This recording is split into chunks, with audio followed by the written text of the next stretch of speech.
السلام علیکم۔ کراچی میں موسم کی تبدیلی کے ساتھ ہی نئی مصیبت آ ٹپکی، شہری ہوشیار رہیں، ماہرین صحت نے خطرے کی گھنٹی بجا دی۔ کیا آپ حالات حاضرہ سے آگاہی حاصل کرنا چاہتے ہیں؟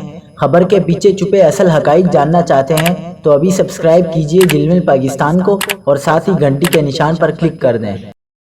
آپ کو بتاتے چلیں کہ کراچی میں موسم کی تبدیلی کے اثرات کے باعث شہر کے مختلف سرکاری اور نجی اسپتالوں میں نزلہ، زکام، کھانسی، بخار اور ڈائریا کے مریضوں کی تعداد میں نمایاں اضافہ ہو گیا۔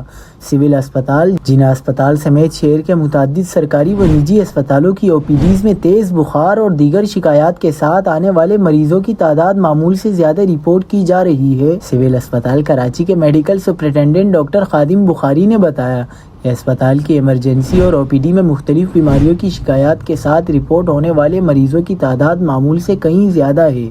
ماہرین صحت کا کہنا ہے کہ موسم کی تبدیلی کے ابتدائی دنوں میں نزلہ، زکام، کھانسی، بخار اور معدے کے امراض میں اضافہ عام ہے۔